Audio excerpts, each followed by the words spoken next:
Retour à Dublin où se poursuit le 50e congrès eucharistique international avec chaque jour une messe célébrée par un évêque différent dans le stade de la Royal Dublin Society, le parc des expositions de la ville.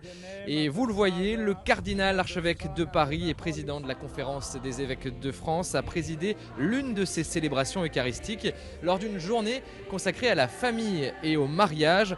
On écoute un extrait de son homélie qu'il a prononcé en anglais. Écoutez, on n'a pas l'habitude de l'entendre dans la langue de Shakespeare. The Christian people is not scattered all about by the unpredictable winds of history. It is sent to the whole world from the heart of the Sunday Eucharist, so that everyone, according to his or her personality, talents, social condition and limits, may be a living image of Christ. Le cardinal André XXIII qu'on a rencontré juste après la messe. J'ai voulu faire passer, comme c'était la journée sur la famille,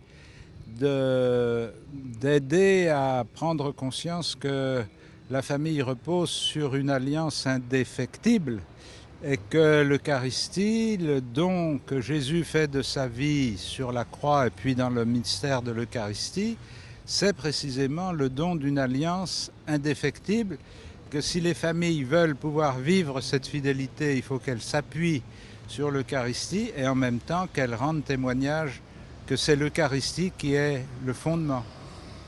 Comment les familles peuvent remettre l'Eucharistie au centre de leur vie chrétienne ? Oh ben, c'est pas très compliqué, il suffit d'aller à la messe.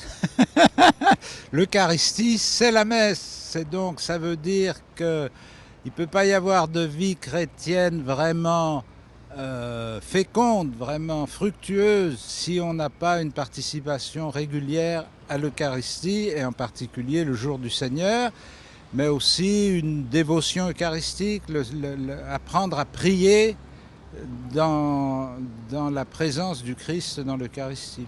Et puis c'est toujours l'un des temps forts de ces congrès eucharistiques internationaux. Regardez les images de cette procession eucharistique qui est passée dans les rues qui jouxtent la Royal Dublin Society avec quelques milliers de pèlerins. Procession très priante présidée par le cardinal Mark Ouellet qui est ici le représentant du pape.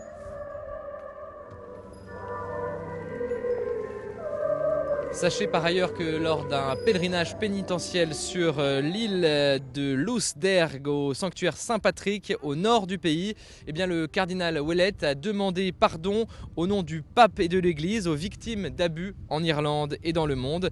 Il a aussi rencontré un groupe de victimes pendant 2 heures. Il a ensuite célébré la messe. Mais de tout cela, on en reparlera car une journée est consacrée ici au congrès à la réconciliation. Il faut dire que ces scandales de pédophilie pèsent lourd sur l'église locale qui n'hésite pas à parler de ces sujets difficiles lors de ce congrès. On se retrouve demain pour un nouveau flash.